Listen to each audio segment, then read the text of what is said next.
கிறிஸ்துவுக்குள் பிரியமானவர்களே, கர்த்தருடைய நாமத்தில் உங்களை மகிழ்ச்சியோடு வாழ்த்துகிறேன். கர்த்தர் உங்களோடு இருந்து உங்களை ஆசீர்வதிப்பாராக. சிலரை பார்த்தா இந்த சர்ச்சிலெல்லாம் அவங்க நடைபெறுகிற ஆராதனையில் பங்கு கொள்கிற பொழுது ரொம்ப வல்லமையாக இருக்கிறாங்க. ரொம்ப வல்லமை. அந்த உடல் அவ்வளவு வல்லமையாக இயங்குகிறது. வாய் இயங்குறது, முகம் இயங்குறது, உடல் இயங்குறது.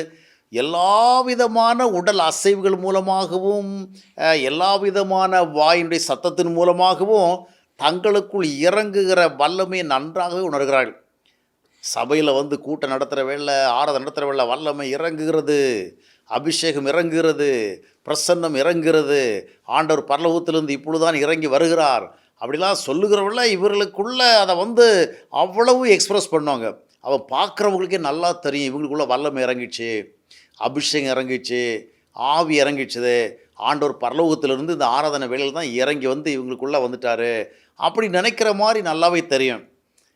ஆனால் ஒரு யதார்த்தம் என்னன்னு சொன்னால், நிறைய பேருக்கு இந்த வல்லமை இறங்குது, அதை வாயும் வெளிப்படுத்துது, முகமும் வெளிப்படுத்துது, கண்களும் வெளிப்படுத்துது, சரீரம் வெளிப்படுத்துது.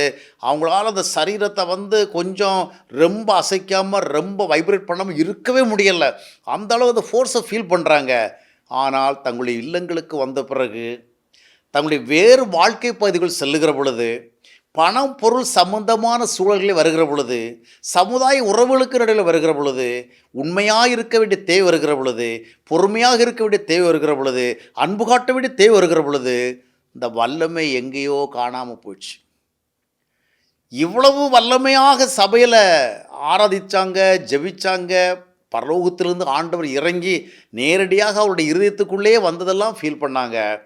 ஆனால் குடும்பங்களில், தொழில் சூழல்களில், வேலை சூழல்களில், சமுதாய உறவுகளுக்கு மத்தியில் வருகிற பொழுது இந்த வல்லமை இருக்கிற இடமே தெரியாமல் போயிடுச்சு. அப்போ உடலில் இறங்குகிற வல்லமை மனசில் இறங்கலை, ஆவியில் இறங்கலை. ஆனால் வல்லமை என்பது உடலில் இறங்குவதற்கல்ல, உள்ளத்தில் இறங்குவதற்கு.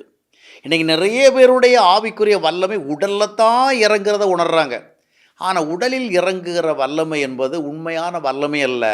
அது உணர்ச்சி வசப்படுவதினாலும் வரும், இல்லை என்றால் தவறான ஆவிகளினாலும் வரும். தவறான ஆவிகள் வருகிற பொழுது பெரும்பாலும் அது உடலைத்தான் ரொம்ப அசைக்கும். அதுபோல் உணர்ச்சி வசப்படுகிற பொழுதும் உடல் சரியான விதமாக ரொம்ப அசையும், ரொம்ப அதிரும். ஆனால் வல்லமை எங்கே தேவைப்படுகிறதா? நம்முடைய மனசில். ஏன்னா அந்த மனசிலிருந்து தான் நம்முடைய சுபாவங்களெல்லாம் வெளிப்படுகிறது, நம்முடைய மனநிலையெல்லாம் வெளிப்படுகிறது. அந்த வல்லமை எங்கே இறங்க வேண்டும் என்றால் மனசுக்குள்ளே இறங்கணும்.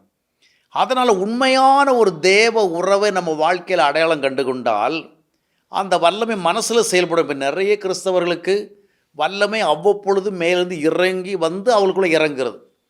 சபையில் ஆராதனைக்கு வந்தால் இறங்குகிறது, ஜெபக்கூட்டத்துக்கு போனால் இறங்குகிறது, ஸ்பெஷல் ஸ்பீக்கர் வந்தால் அப்போ அந்த நேரத்தில் வல்லமை இறங்குறது. ஆனால் எங்கே போகுது அந்த வல்லமை? அந்த இடத்துக்கும் மட்டும்தான். அந்த இடத்துல சத்தமாக ஆராதிக்கிறதுக்கும், உணர்ச்சி வசப்பட்டு உடலை அசைக்கிறதுக்கும், ரொம்ப பரவசமடைகிறது தான் உதவுகிறது. வாழ்க்கைக்கு உதவில்லையே, சுபாவத்துக்கு உதவில்லையே, தாங்கிக்கிறதுக்கும் பொறுத்துக்கிறதுக்கும் சகிக்கிறதுக்கும் உதவலையே, பணாசை மேற்கொள்ளும் பொருளாசை மேற்கொள்ளும் உதவலையே, சமுதாய சூழல் ஆண்டவருக்கு சாட்சியாக வாழ்வதற்கு உதவலையே. வல்லமை என்பது சரீரத்தில் இறங்குவதற்காக அல்ல, ஆவிக்குள். எனவே ஆவியானவர் நமக்குள்ளே தங்கி நம்மை நடத்த வேண்டும். இந்த அவ்வப்பொழுது இறங்குகிறது பாருங்கள், அதனுடைய அர்த்தம் என்னவென்றால் நமக்குள்ளே ஆவி இல்லை. அதனால தான் ஏதோ ஒன்று இறங்குகிறது. அது வெறும் உணர்ச்சியாகவும் இருக்கலாம், இல்லைன்னா தவறான ஆவிகளாகவும் இருக்கலாம். அதில் நம்ம எச்சரிக்கையாக இருக்கணும். ஆவியானவர் ஒரு முறை நமக்குள்ளே இறங்கிவிட்டால் அதற்கு பிறகு ஒவ்வொரு முறையும் இறங்கி கொண்டிருக்க மாட்டார். நமக்குள் இருந்து கொண்டு நம்மை வழி நடத்துவார். நாம் ஆவியாக நடத்தப்படுவோம். அப்பொழுது வேதம் சொல்லுகிறது, கலாத்தியர் 5:16 என்ன வாசிக்கிறோம்? ஆவிக்கேற்றபடி நடந்து கொள்ளுங்கள், அப்பொழுது மாம்சீச்சைகளை நிறைவேற்றாதிருப்பீர்கள். ஆம், நமக்கு அவ்வப்பொழுது இறங்கி கொண்டிருக்கிற ஒரு ஆவி அல்ல, நம்மோடு இருந்து நம்மை நடத்துகிற ஒரு ஆவி வேண்டும். அந்த ஆவி குறித்து பைபிள் சொல்கிறது. அதற்கு கீழ்ப்படிவோம். கர்த்தர் நம்மை ஆவியினால் வழி நடத்தி ஆசீர்வதிப்பார்.